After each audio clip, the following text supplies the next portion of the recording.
I found the letter in my mailbox on a Tuesday afternoon in early March, sandwiched between a pizza coupon and my water bill.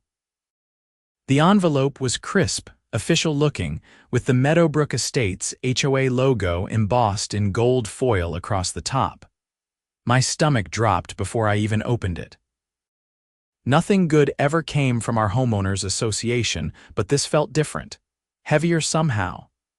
I stood there in my driveway in Phoenix, Arizona, still holding my keys, and tore open the envelope. The words jumped out at me like a physical assault.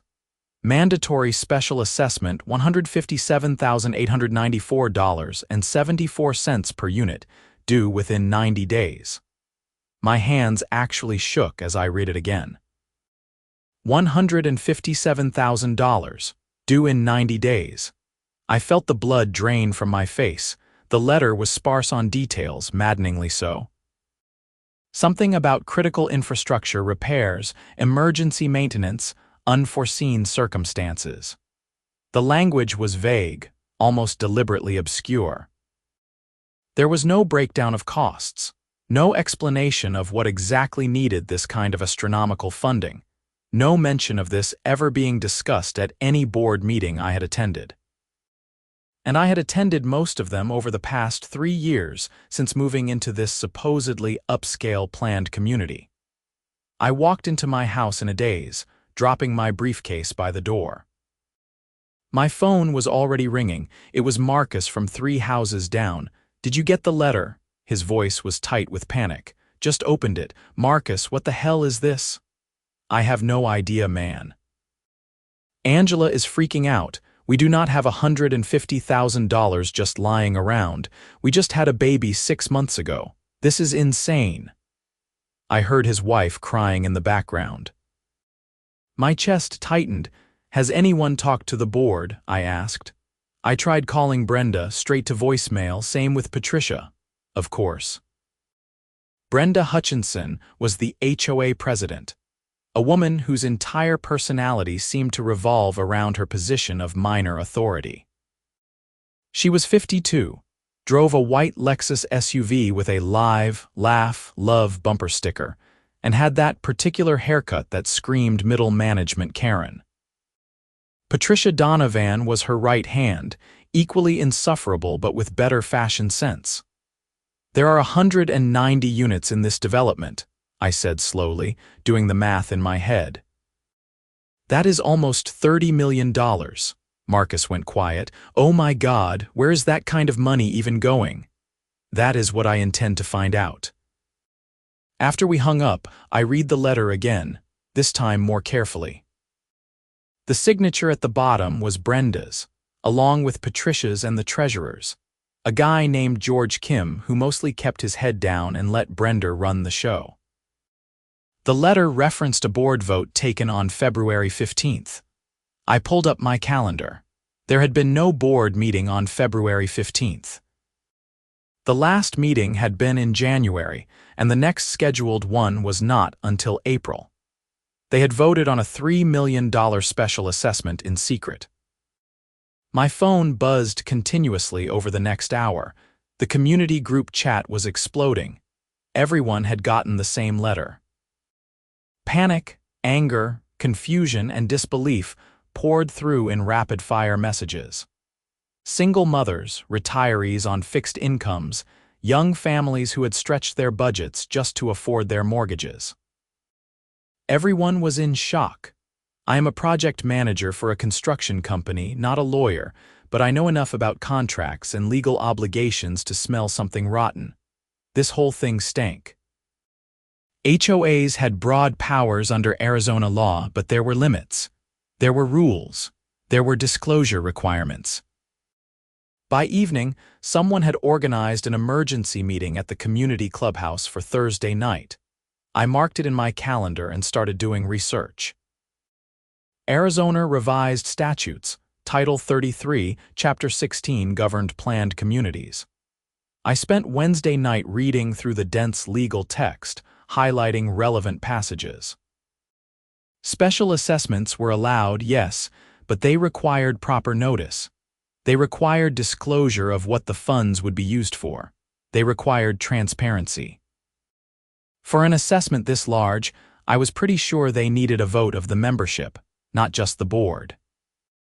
I also found something interesting buried in our CC and Articus: the covenants, conditions, and restrictions that governed our community. Any special assessment over $10,000 per unit required a 67% vote of all homeowners. Brenda and her board could not just unilaterally impose this. Thursday night, the clubhouse was packed. Every seat was taken, people lined the walls, and the overflow spilled out into the courtyard. The energy was electric with anger and fear. I saw neighbors I had never spoken to, faces tight with stress. A woman near the front was crying. An elderly man in a veteran's cap looked like he might have a heart attack. Brenda arrived 15 minutes late, flanked by Patricia and George. She wore a powder blue blazer and had her hair freshly styled. She looked annoyed at the turnout, as if we were all being inconvenient by demanding answers. "I understand you all have questions," she said, not bothering with a microphone even though half the room could barely hear her. Someone handed her one and she took it with visible irritation. "I understand you all have questions," she repeated louder now, "but I need everyone to calm down. This is a necessary assessment for critical repairs." "What repairs?" someone shouted from the back. "The infrastructure of this community is aging," Brenda said smoothly. "We have water main issues, electrical grid problems, road deterioration. That is what our monthly dues are for." A woman interrupted. "We pay $600 a month. Where is that money going?" Brenda's smile tightened. "Our reserves were insufficient for the scope of work required." I stood up. "Brenda, the letter says the assessment is due in 90 days. That is $157,000 per household. Can you provide an itemized breakdown of where exactly this $30 million is going?" The room erupted in agreement. Brenda held up her hand. "The details are complex. We have contractor bids, engineering reports, feasibility studies. It is all very technical." "Then provide them," I said.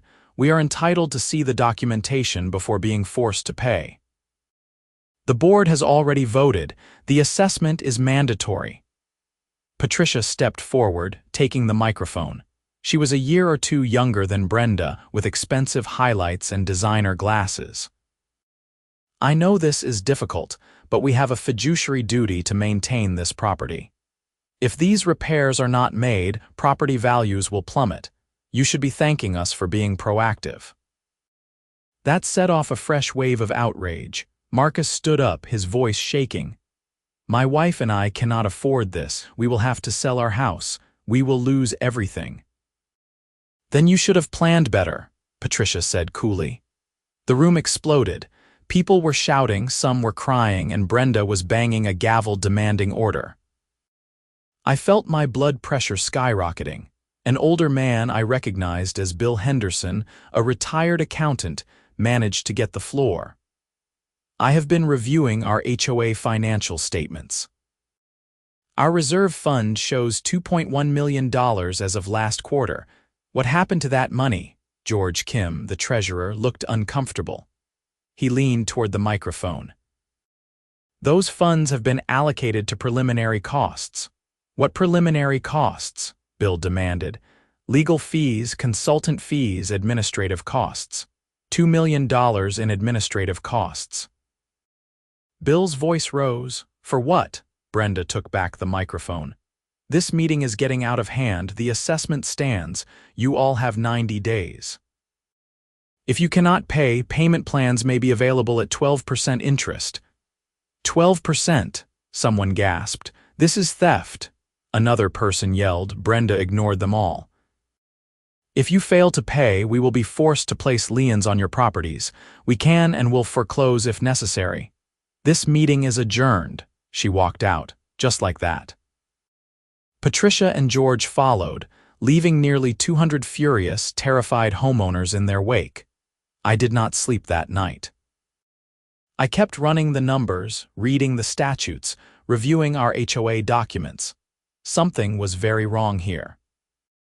The vague explanations, the secret vote, the missing reserve money, the refusal to provide documentation. This was not just incompetence. This felt like fraud. Friday morning, I called in sick to work and started making phone calls. I contacted the Arizona Department of Real Estate, which had an HOA oversight division. The woman I spoke with was sympathetic but not particularly helpful. "You can file a complaint," she said, "but the process takes time, months, sometimes years. We have 90 days before they start foreclosing. You might want to consider hiring an attorney." I called 3 law firms that specialized in HOA disputes. 2 did not return my calls. The third quoted me a $50,000 retainer and said there were no guarantees. I did not have $50,000 to spare, especially not with a $157,000 assessment hanging over my head. The community group chat was a mess of desperation. People were talking about selling, about bankruptcy, about just walking away from their homes. Some were suggesting we pool resources for a lawyer. Others were so defeated they had given up already. Then on Saturday morning I got a call from an unknown number. "Is this Ryan Cooper?" The voice was male, professional, with a slight East Coast accent. "Yes, who is this?" "My name is David Rothstein. I am a securities attorney based in Scottsdale. My mother-in-law lives in your development. She forwarded me the assessment letter. Mr. Cooper, do you have time to meet today?" I was at his office within an hour. David Rothstein was not what I expected. He was probably in his early 40s, wearing jeans and a polo shirt on a Saturday, with sharp, intelligent eyes behind rimless glasses. His office was modern, glass and steel with a view of Camelback Mountain. "Can I see your letter?" he asked after we shook hands. I handed it over. He read it silently, his expression darkening. "Who else got this?" he asked. "Everyone, all 190 units. He set the letter down and leaned back in his chair. "Mr. Cooper, I specialize in securities fraud. Investment scams, financial crimes, that sort of thing." This letter set off every alarm bell in my head. Why? Because it looks like a securities offering disguised as an HOA assessment. I stared at him. "I do not understand." David pulled out a legal pad. "An HOA can levy special assessments for legitimate repairs and maintenance. But when you are talking about $30 million being collected from homeowners for vaguely defined infrastructure projects with no documentation, no transparency, and no oversight, you are potentially venturing into securities territory. If they are pooling investor money, which is essentially what this is, and making promises about returns or property values, they need to comply with federal and state securities laws. They need disclosure documents. They need registration. They cannot just demand money with no explanation. Can they really foreclose on us if we do not pay? Technically, yes, if it is a valid assessment, but that is a big if. Based on what you have told me and what I am seeing here, this assessment may not be legal at all. Tell me everything you know about this HOA board. I spent the next hour detailing everything: the secret vote, the missing reserve funds, the refusal to provide documentation, the 12% interest rate on payment plans, the complete lack of transparency. David took notes, occasionally stopping me to ask questions. When I finished, he sat back and was quiet for a long moment. "Mr. Cooper, I think your HOA board is running a scam. I cannot prove it yet, but my gut says they are either stealing this money or funneling it to related parties. Either way, this is actionable." Hope flared in my chest. "Can you stop them?" "Possibly, but I need to see documentation. Financial records, board meeting minutes, the CC&Rs, reserve fund statements, anything and everything you can get your hands on." They would not even give us an itemized breakdown at the meeting. "Then we will compel them." Arizona law gives homeowners the right to inspect HOA records. They have to provide them within 10 business days of a written request. Can you gather a group of homeowners who are willing to formally request these documents? Absolutely. Good. I am going to take this case, pro bono for now, I blinked. Why? He smiled thinly. Because my mother-in-law is 81 years old and lives on Social Security. She got this letter and had a panic attack. She called my wife crying because she thought she was going to lose her home. Nobody gets to do that to my family. By Monday, I had organized a committee of 15 homeowners willing to sign formal record requests. David drafted the letters, citing the specific Arizona statutes that gave us the right to inspect financial records, board meeting minutes, contracts, reserve fund statements, and all documents related to the special assessment. We hand-delivered the letters to Brenda on Tuesday morning. I went personally, along with Marcus and Bill Henderson. Brenda answered the door in yoga pants and a pink sweatshirt, clearly not expecting us. "What is this?" she asked, taking the envelope. "Formal request to inspect HOA records," I said. "You have 10 business days to comply." Her eyes narrowed. "This is harassment." "This is the law," Bill said calmly. "Arizona Revised Statutes 33 to 1805, we are entitled to review these documents. You will get them when I am good and ready." "You have 10 business days," I repeated.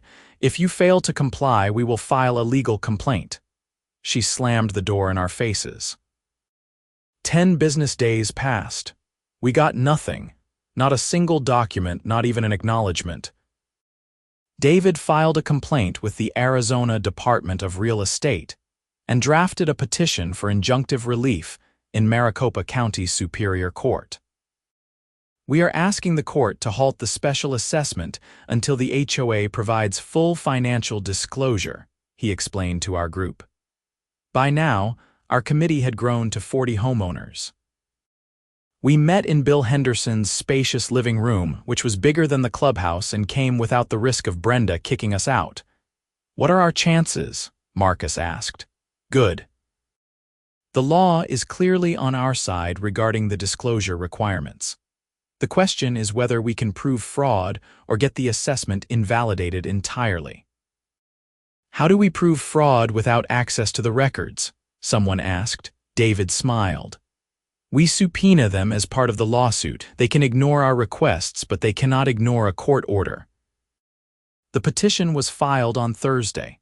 By Friday afternoon, David got a call from an attorney representing the HOA. They wanted to negotiate.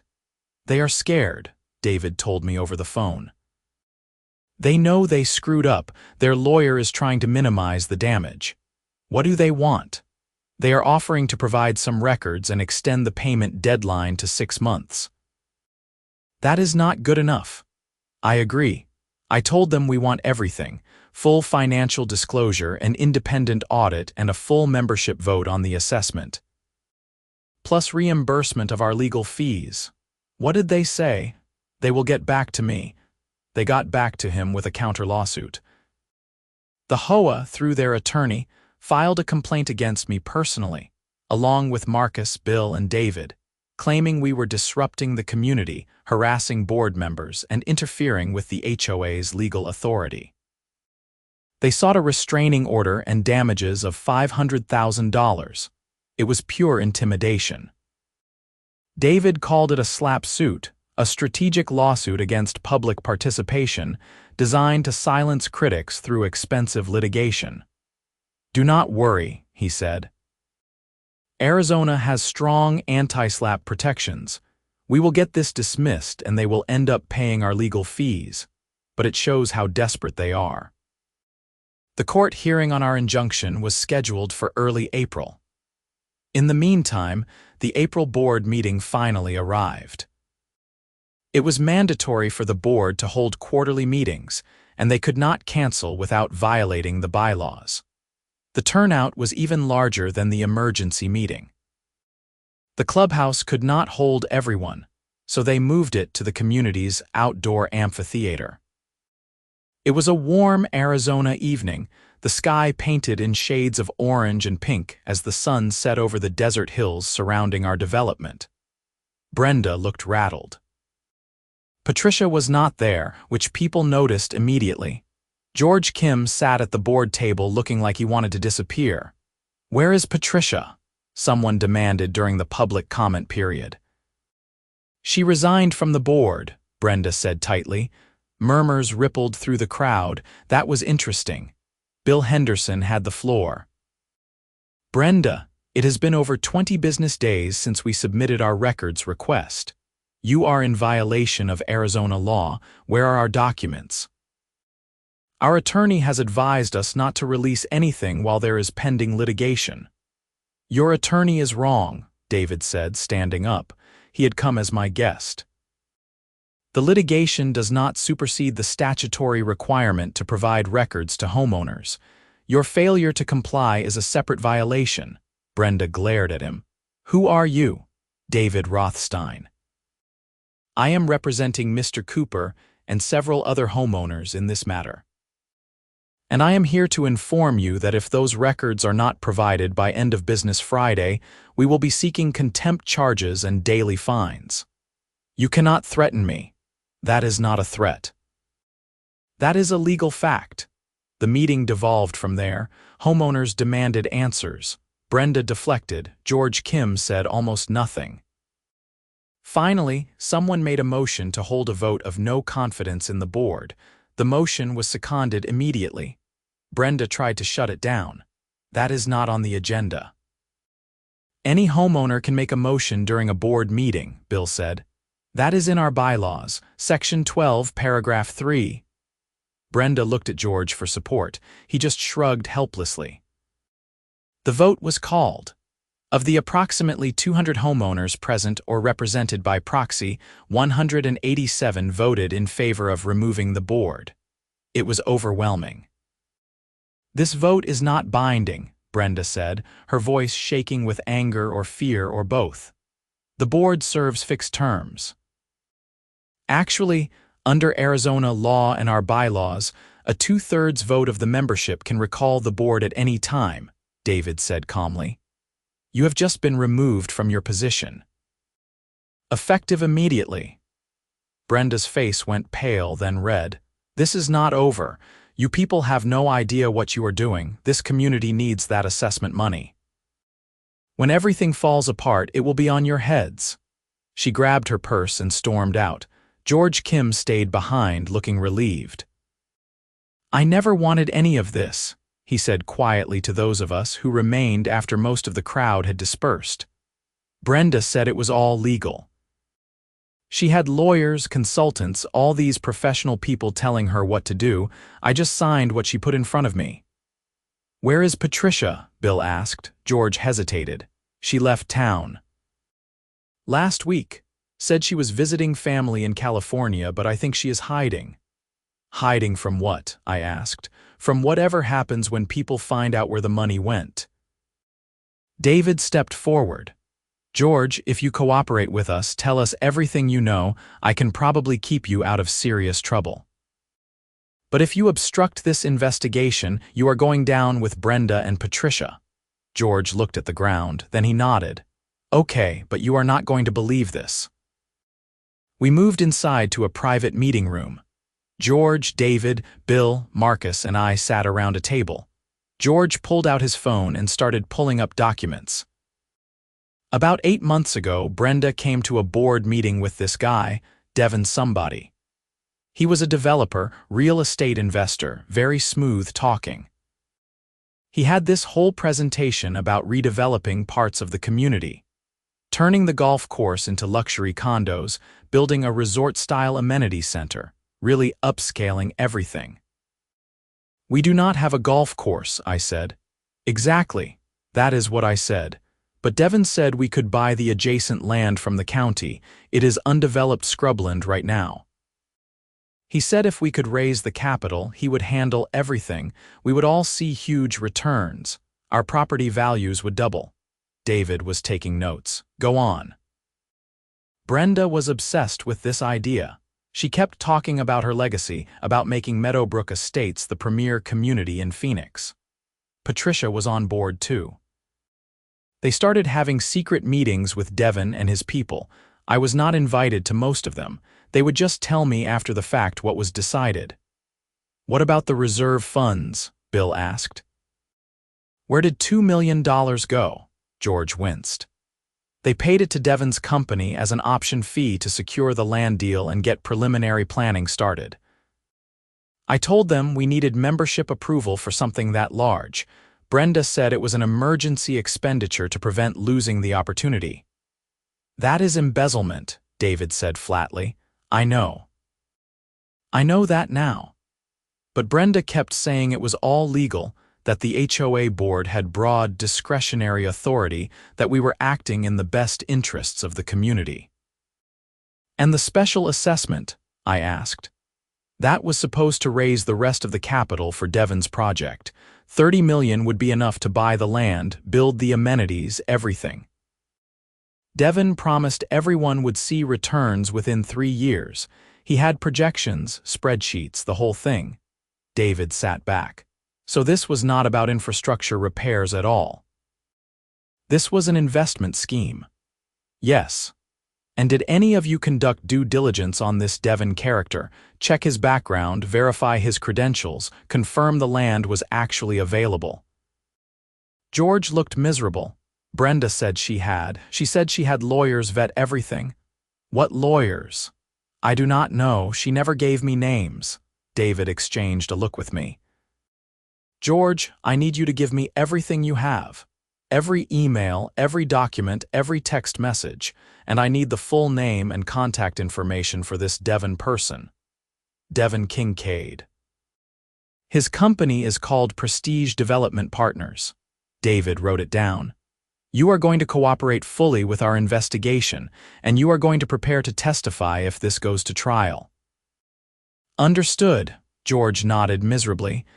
Over the next week, David worked around the clock. He contacted the Arizona Corporation Commission and discovered that Prestige Development Partners was registered, but had no actual business history. No completed projects, no real assets, no legitimate track record. The address listed was a UPS store in Tempe.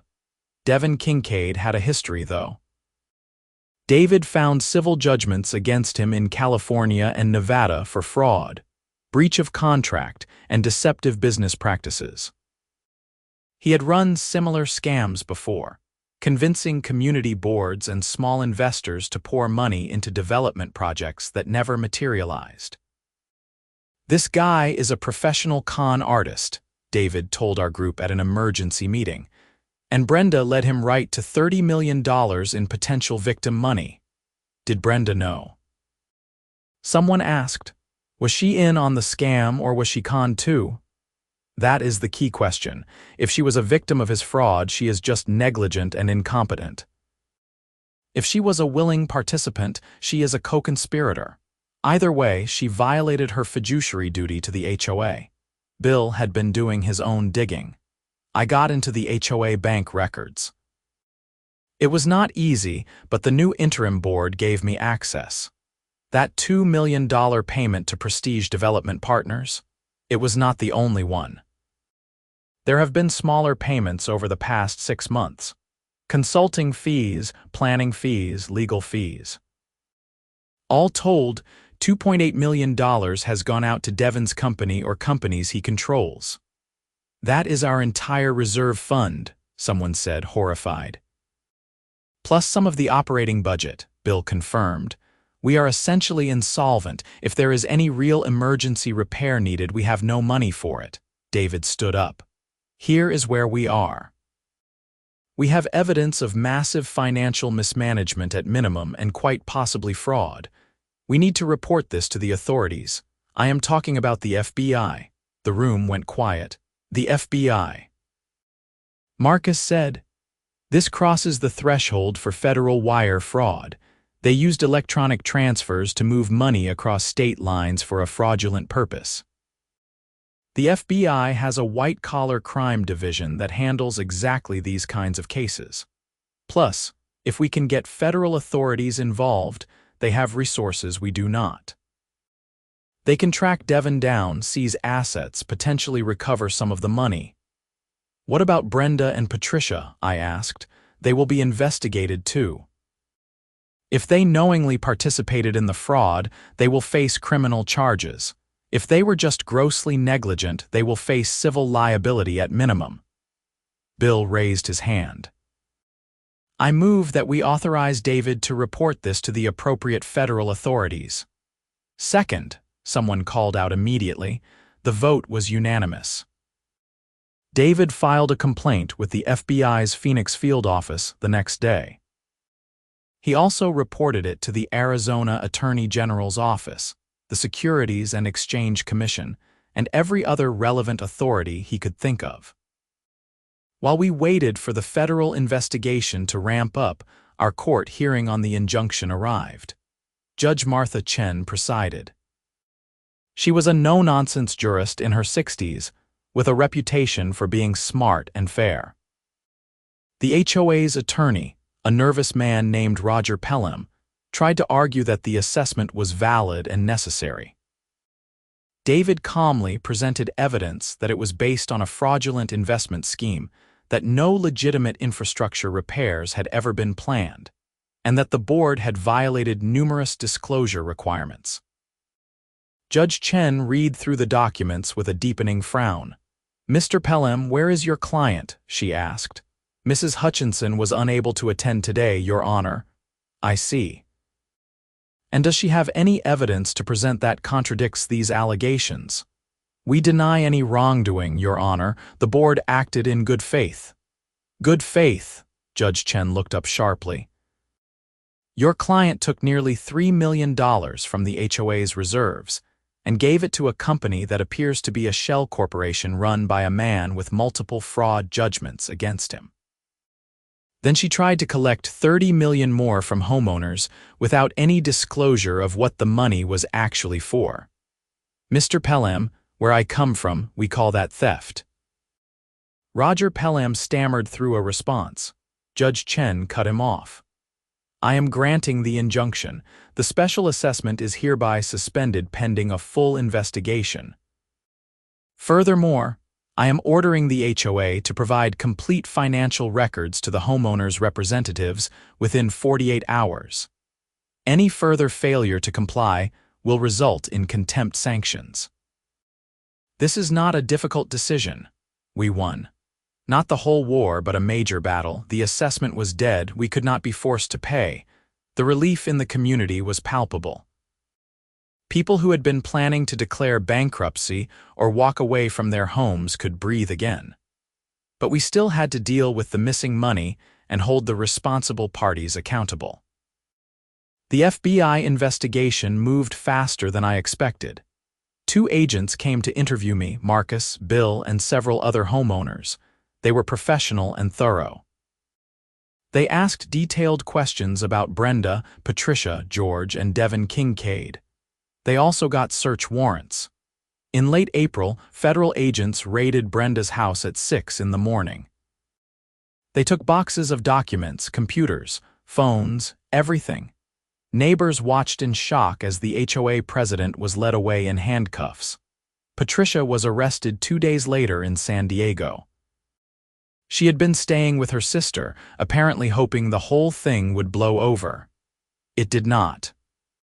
George Kim cooperated fully with the investigation and was granted immunity in exchange for his testimony. He confirmed that Brenda had been fully aware of Devin's questionable background and had ignored the red flags.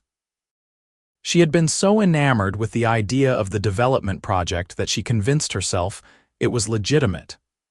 Devin Kincaid was harder to find. The FBI tracked him to Las Vegas, where he was already working on his next scam. He was arrested in May at a casino hotel where he was meeting with another community board to pitch a similar development scheme. The federal charges were serious. Wire fraud, mail fraud, securities fraud, conspiracy. Brenda and Patricia faced 20 years each if convicted on all counts. Devin was looking at even more, but the legal process moved slowly. The trial was not scheduled until the following year. In the meantime, we had to figure out how to run our community. The interim board, elected from volunteers in the community, did their best. Bill Henderson became the treasurer and immediately implemented transparent financial reporting. Every dollar in and out was accounted for and posted online for anyone to review. We also had to figure out what to do about the missing money. David filed a civil lawsuit against Brenda, Patricia, and Devin seeking recovery of the embezzled funds. We got judgments against all three, but collecting was another matter. Brenda had equity in her house but not much else. Patricia had some savings. Devin had hidden his assets through a network of shell companies that would take years to unwind. The FBI managed to recover about $400,000 from various bank accounts. It was better than nothing, but a far cry from the nearly $3 million that had been stolen. David also went after the HOA's insurance company. Most HOAs carry directors' and officers' liability insurance for exactly this kind of situation. The insurance company fought hard, claiming that fraud was excluded from coverage. David argued that the policy covered negligence and breach of fiduciary duty, which even if Brenda and Patricia were not intentionally defrauding the community, they were certainly guilty of. That battle took months, but eventually, David negotiated a settlement. The insurance company paid $1.2 million to the HOA. Combined with the FBI recoveries and some other assets, we managed to get back about half of what had been stolen. It was not perfect, but it was something. The community survived. The trial, when it finally happened, was anticlimactic. Devin Kincaid took a plea deal. He pled guilty to wire fraud and conspiracy, agreeing to testify against Brenda and Patricia in exchange for a reduced sentence.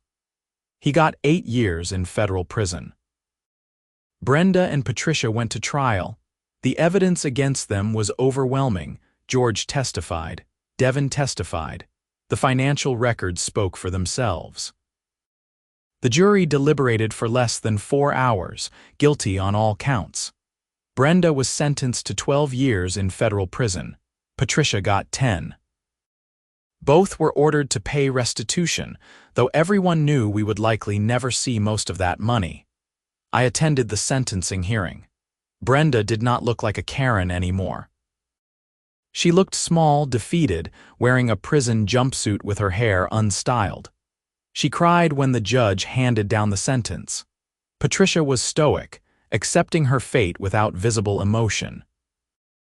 I felt a complex mix of emotions watching them be led away. Relief that justice had been served, anger at what they had done, sadness that people could be so greedy and foolish. Gratitude that we had stopped them before they could steal even more. Outside the courthouse, David shook my hand. "You did good, Ryan. You stood up when it mattered." "I just opened a letter," I said.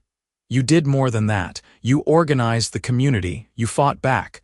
A lot of people would have just accepted it or walked away. You made this happen." I thought about that. Maybe he was right. Maybe standing up did matter.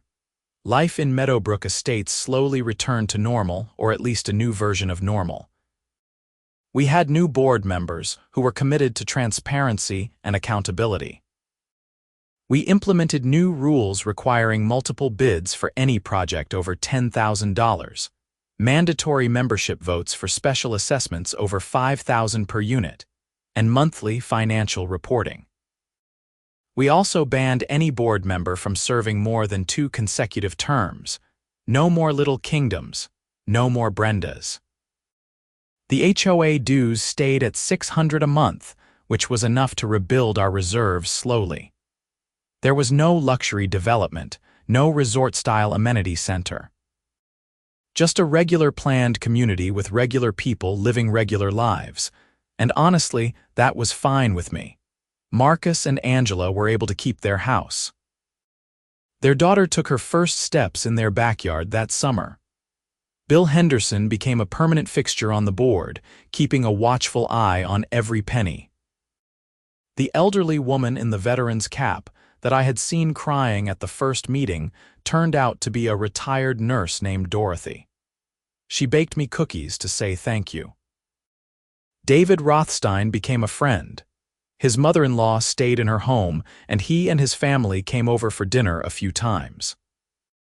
He never charged us a dime for his work, though the case had cost him hundreds of hours. When I asked him why, he just shrugged. "Some things are worth doing because they are right," he said. I went back to my regular life, my job, my routines, but something had changed. I paid more attention now. I read the HOA minutes every month. I showed up to meetings. I asked questions. I never wanted to be blindsided like that again, and I told my story to anyone who would listen. Friends, family, people I met at parties. I wanted everyone to know that HOAs could go rogue, that board members could abuse their power, that you had to stay vigilant. But I also wanted people to know that you could fight back. That the law mattered, that standing up to bullies and thieves was possible.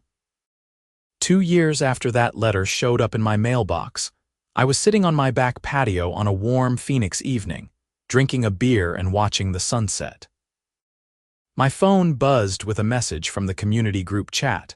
Someone was asking about getting approval to paint their front door a slightly different shade of tan, normal HOA stuff.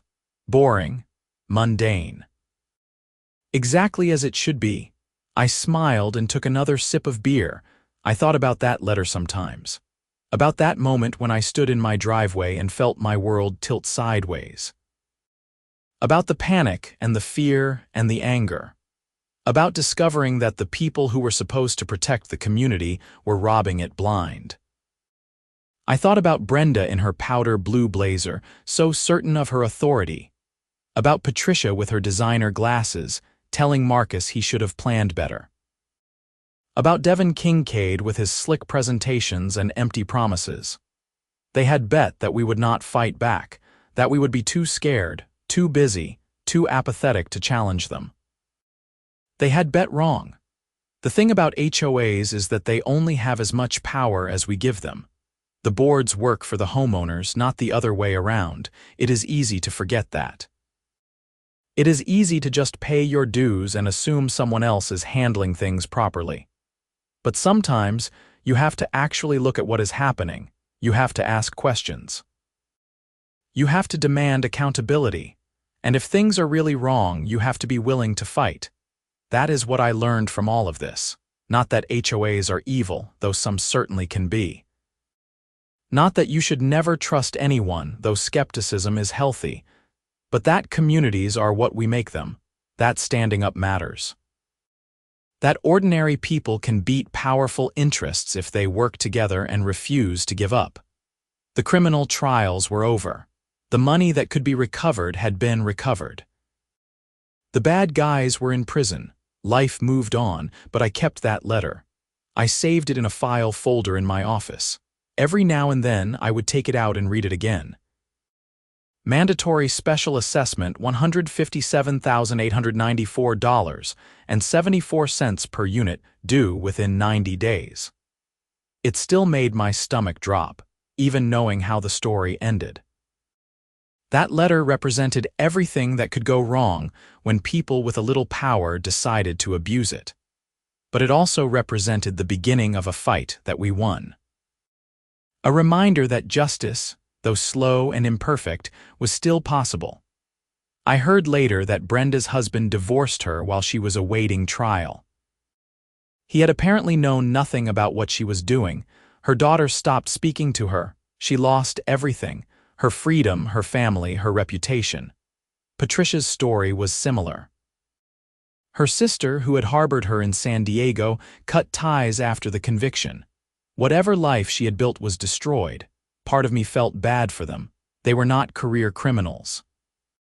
They were middle-aged women who got greedy and stupid and convinced themselves they were doing the right thing. They had families, lives, people who loved them. And they threw it all away for a scam that was always going to collapse. But mostly, I did not feel bad. They had been willing to destroy hundreds of families to enrich themselves. They had looked Marcus in the eye while his wife cried and told him he should have planned better. They had terrorized an 81-year-old woman into a panic attack. They had weaponized their authority to steal. They deserved what they got. Devin Kincaid was a different story. He was exactly what he appeared to be, a con man. He had done this before and would have done it again if we had not stopped him. He felt no remorse. At his sentencing, he gave a rambling statement about how the real fraud was the system itself, how he was just playing the game everyone else played, just more honestly. The judge was unimpressed. 8 years. Devin would be in his late 50s when he got out. Maybe he would reform, probably not. The FBI agent who had led the investigation, a woman named Sarah Chen, told me later that our case had opened up several other similar investigations. Apparently, this scam of convincing HOA boards to invest in bogus development projects was more common than anyone realized. Our successful prosecution helped shut down other operations and protect other communities. That felt good, like maybe all the stress and fear and work had served a larger purpose. I ran into George Kim at a grocery store about a year after the trial. He had moved out of Meadowbrook Estates, unable to face the neighbors after everything that happened. He looked older, tired. "I am sorry," he said when he saw me. "I know I apologized before, but I need to say it again. I should have stopped them. I knew something was wrong." "You cooperated in the end," I said. "That matters. Does it? People still lost money. The community was still hurt. It would have been worse if you had not helped us. You made the right choice eventually." He nodded, not looking convinced. I did not know what else to say to him. He was not a villain, but he was not a hero either. He was just a weak man who went along with something terrible because it was easier than standing up. I felt sorry for him, but I also could not absolve him. We said awkward goodbyes and went our separate ways. Life continued. Seasons changed. The desert heat of summer gave way to the mild perfection of Arizona winter, then back to heat again. The community thrived in its own modest way. Property values stayed stable. People moved in and out. Children grew. Old residents passed away and new families took their places. The story became part of the community lore. New residents would hear about the time the HOA board tried to steal $30 million and went to prison. It became a cautionary tale, a reminder to pay attention, to ask questions, to never assume the people in charge have your best interests at heart. David Rothstein won an award from the Arizona State Bar for his pro bono work on the case. He gave a speech about the importance of access to justice and how even small communities deserve protection from fraud. I attended the ceremony. He thanked me by name in his speech, which embarrassed me but also made me proud. Marcus and I became closer friends through all of this. Our families had dinner together regularly. His daughter, now a toddler, called me Uncle Ryan. We sometimes talked about those dark months when we thought we might lose everything, but mostly we just lived our lives. Bill Henderson kept serving on the board, the boring but essential work of managing a community. He implemented financial controls that made it nearly impossible for anything like Brenda's scam to happen again. Multiple signatories on every check, monthly audits. Public access to all financial records. It was not glamorous, but it was important. I learned something about heroism through all of this. It is not dramatic, it is not exciting. It is showing up to boring meetings. It is reading dense financial statements. It is asking uncomfortable questions. It is standing up even when you are scared. That is what saved our community.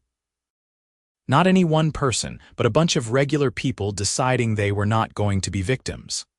The last I heard, Brenda was in a federal prison in California. She would be eligible for parole in about 7 years. I wondered sometimes if she understood what she had done wrong, or if she still saw herself as the victim of an ungrateful community. Patricia was in a different facility in Texas.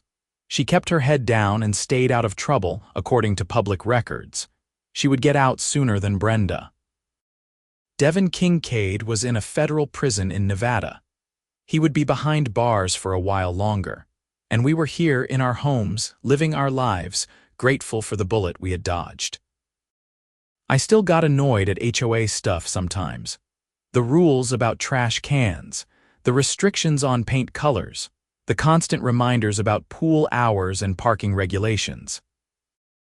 HOAs could be petty and frustrating, but I also understood now that they served a purpose. They maintained common areas, they provided structure, they protected property values. When run properly, with oversight and transparency, they worked. The key was vigilance. The key was participation. The key was never letting anyone accumulate too much power without accountability. That was the lesson. That was what I tried to remember on the days when I was tempted to just ignore the HOA email or skip the board meeting or assume someone else was paying attention. Because that was how it happened. That was how Brenda and Patricia and Devin almost stole $30 million. They counted on apathy. They counted on people being too busy or too tired or too trusting. They almost got away with it, but they did not, because enough people stood up. Because a securities attorney with a mother-in-law in the community decided to get involved. Because the law, for all its flaws, still meant something. Justice was slow. Justice was imperfect. But justice happened. And that letter, that horrible letter that showed up in my mailbox on a Tuesday afternoon, became the beginning of the story instead of the end. I thought about writing a book about the whole experience. Maybe someday I would. For now, I just lived with the memories and the lessons learned and the satisfaction of knowing we had won. The sun set over the desert mountains, painting the sky in brilliant colors. Another day in paradise, as the local saying went. Phoenix, Arizona, home of planned communities and HOAs and people just trying to live their lives. I raised my beer toward the horizon in a silent toast, to justice, to community. To standing up when it mattered, and to the fact that I would never, ever ignore a letter from the HOA again. The end.